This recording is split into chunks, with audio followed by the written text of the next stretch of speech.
There's a Bible-based ethics program for nuclear missile officers in the Air Force, which has been eliminated after an expose which was done.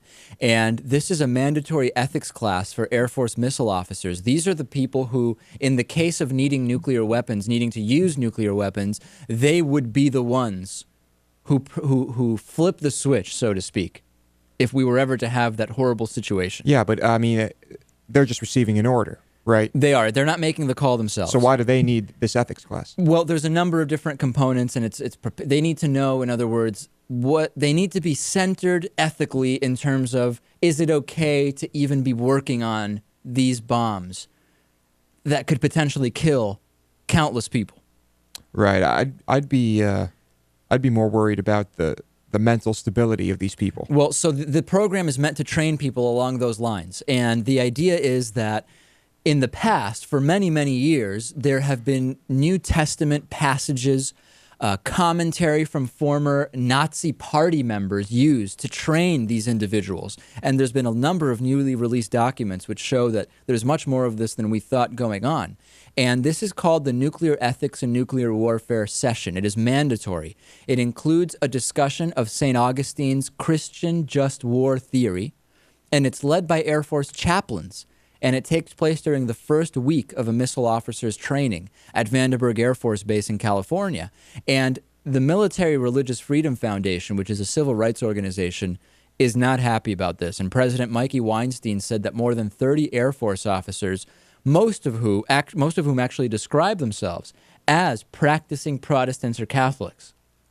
So these are not atheists that are complaining, ladies and gentlemen, have contacted the MRFF and are not happy about this because Christian-themed teachings, Lewis, should not be a part of military training, period. Right. That's it. Now, one of the most disturbing things about this entire training is one of the slides in the PowerPoint presentation that's shown is by Werner von Braun. He's a former member of the Nazi Party and a former SS officer, and he's regarded as the father of the U.S. space program, but he is not being included in this training as a scientific expert. Instead, he's being referenced as a moral authority. A Nazi is being referenced as a moral authority, which is remarkable considering that the Nazi scientists used Jews imprisoned in concentration camps and captured French anti-Nazi partisans and civilians to help build the V-2 rocket. The V-2 rocket, as you know, Lewis, you're an expert on this, is a weapon responsible for the death of thousands of British civilians. So this should not be happening.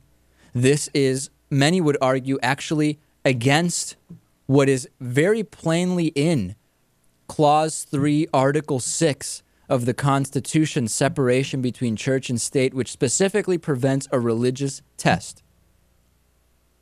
I don't like this one bit, Lewis, I have to tell you. It's disturbing. Fortunately, as a result of the Truth Out investigation, this program has been eliminated. Mm-hmm.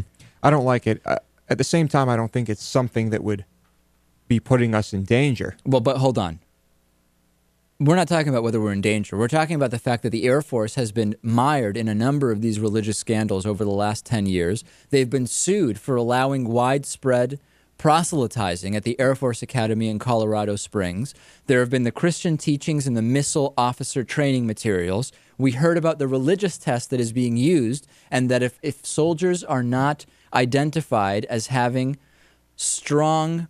What was the term? I wish I had all the facts in front of me, but it was basically if there is not a strong belief in a higher power and that there is a higher authority, low spirituality level, that we may not be dealing with somebody who's well equipped to be a soldier. Mm-hmm. So we have a number of these. We're not talking about being in danger, although that argument could be made. We're talking about the fact that there is literally no separation of church and state when we look at that. And we will talk more about this on the bonus show. We will. We will talk about it because there's a story that may counterbalance this that we'll talk about on the bonus show. Let's take a break, Lewis.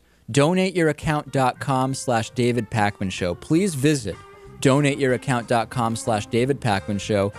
Donate your Facebook page and Twitter followers to the David Pakman Show. We'll be back after this.